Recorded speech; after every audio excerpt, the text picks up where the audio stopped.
Apakah di antara kita masih ada yang berniat untuk membeli motherboard dengan soket AM4? Dan apakah di antara kita masih ada yang berpikiran mending beli chipset ini atau beli chipset itu? Nah, mari kita bahas.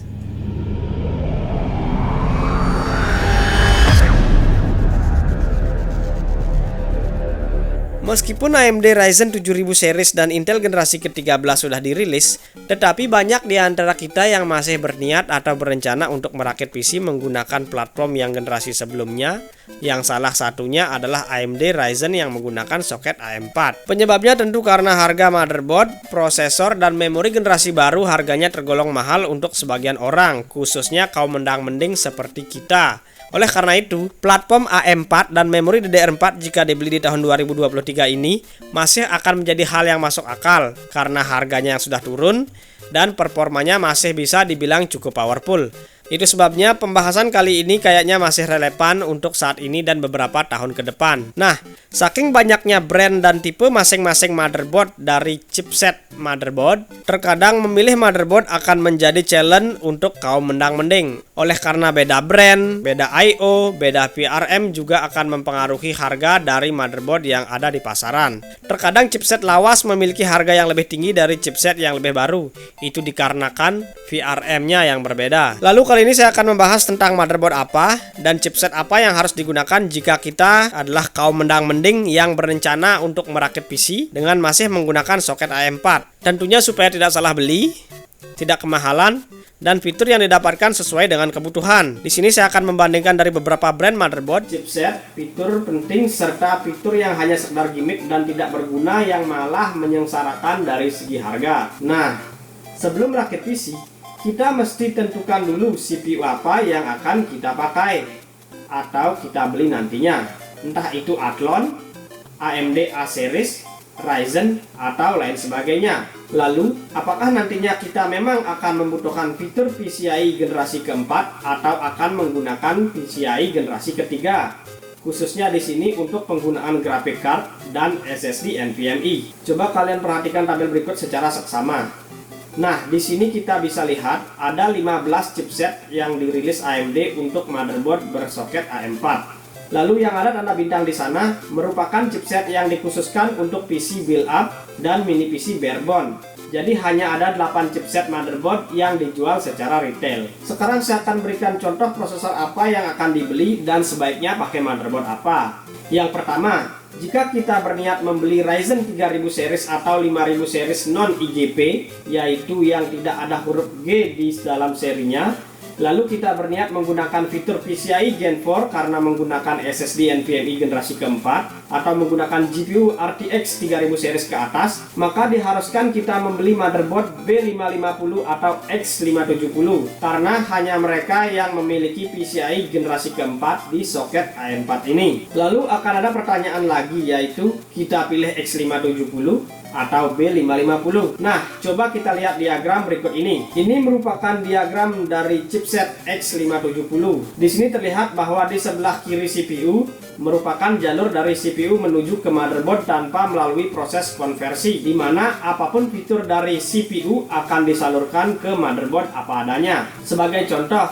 di sini terlihat bahwa ada 4 kali USB 10 gigabit per second dan 24 jalur PCIe jika ditotalkan. USB 10 gigabit per second di sini biasanya berupa USB A dan USB Type-C. Tetapi perlu dicatat bahwa USB yang berasal dari prosesor ini bisa jadi ditiadakan tergantung kebijakan vendor motherboardnya. Dan 24 jalur PCIe dari prosesor rata-rata akan diarahkan ke PCIe kali 16 dan M.2 NVMe yang berjalan di PCIe kali 4. Nah, sisa 4 jalur PCIe lainnya akan diarahkan ke chipset yang pada diagram ini, yaitu jalur yang di sebelah kanan CPU untuk dikonversi menjadi PCIe kali 1, SATA, USB, network, dan lain sebagainya tergantung dari kebijakan vendor motherboardnya. Nah, lalu coba perhatikan diagram yang ini.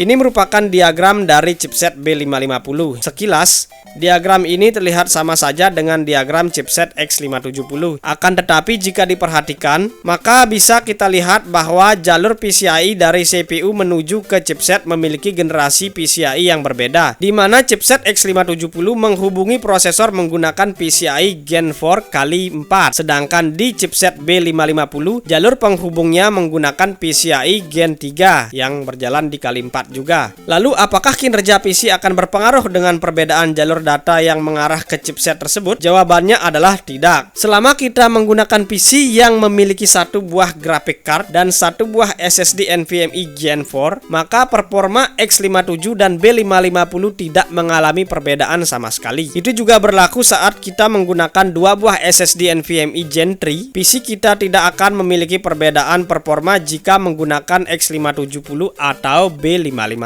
Apakah sampai di sini sudah bisa dimengerti? Kalau belum, saya akan berikan contoh. Ya, ini merupakan motherboard dari ASRock dengan tipe Pro 4. Jika kalian lihat di market, hampir semua chipset dari soket A4 ada seri Pro 4 dari ASRock dan layoutnya sama seperti ini ya. Makanya ini saya jadikan sebagai contoh ya.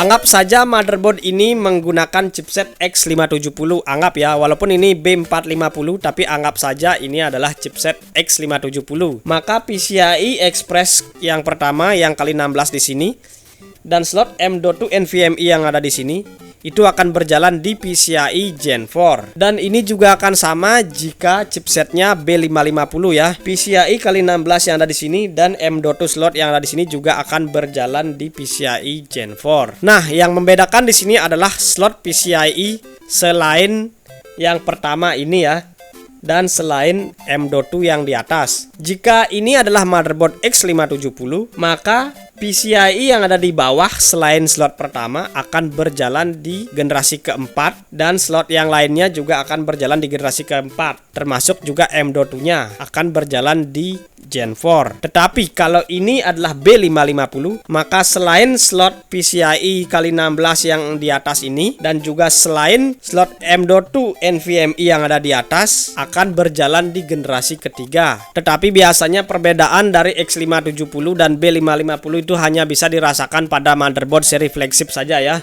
Untuk motherboard X570 dan B550 yang murah itu perbedaannya hampir tidak terasa karena keterbatasan dari slot ekspansi dan slot M.2-nya. Nah, jika kita menggunakan satu buah graphic card lalu menggunakan satu buah SSD NVMe yang Gen 4, maka perbedaan dari X570 dan B550 itu sama sekali tidak ada. Tetapi jika kita menggunakan SSD NVMe Gen 4 lebih dari satu, perbedaannya baru akan terasa. Itu pun jika motherboardnya flagship, karena motherboard murah jarang sekali memiliki dua buah slot M.2 atau lebih.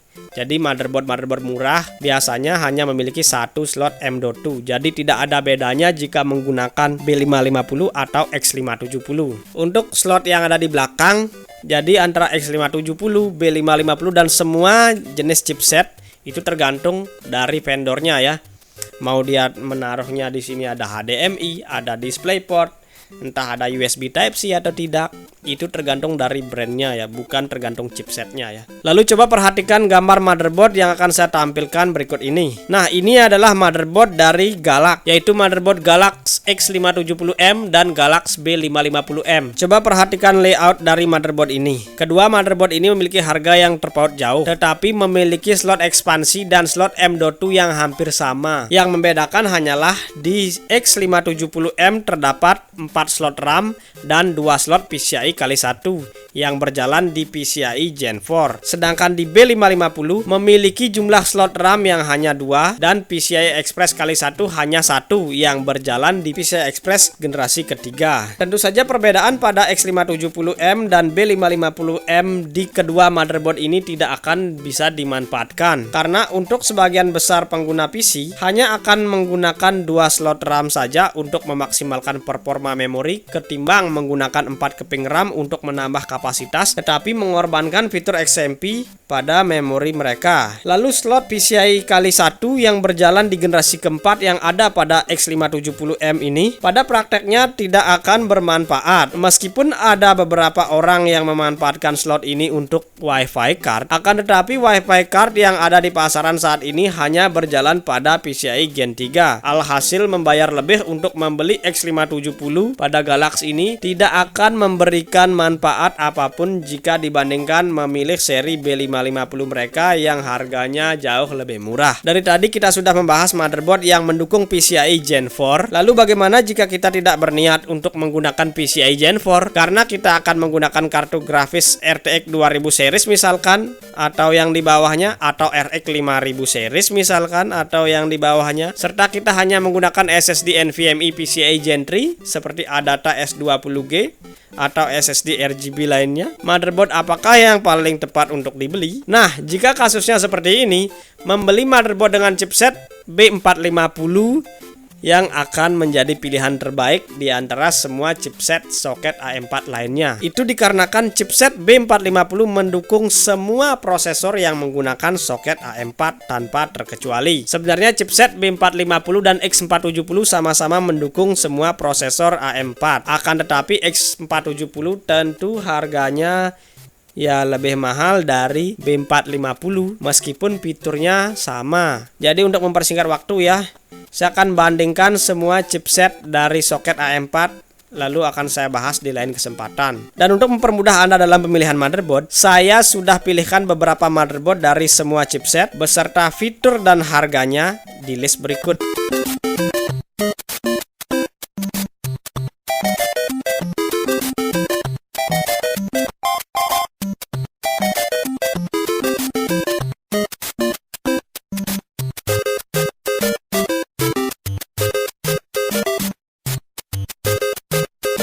Nah, jika Anda sudah punya pilihan dari list berikut, dan jika Anda memilih dari beberapa list berikut, harap dicek lagi spesifikasi lengkap motherboard pilihan Anda pada website resmi motherboardnya untuk memastikan apakah motherboard pilihan Anda mendukung prosesor yang Anda pilih atau tidak, atau mendukung prosesor yang Anda belilah intinya. Dan lihat pula apakah BIOS pendukungnya sudah tersedia pada website resminya. Ya, supaya bisa dipakai intinya. Ya, kalau BIOS untuk prosesor Anda tidak ada di website resminya, ya jangan dibeli motherboardnya, supaya tidak rugi beli karena tidak bisa digunakan. Ya, karena video ini sudah ngalur ngidul ngelantur kemana-mana, jadi saya cukupkan dulu video untuk kali ini ya. Dan saya akan membuat perbandingan dari beberapa chipset motherboard A4 dan chipset dari motherboard yang lain sampai ke Intel juga di video-video berikutnya.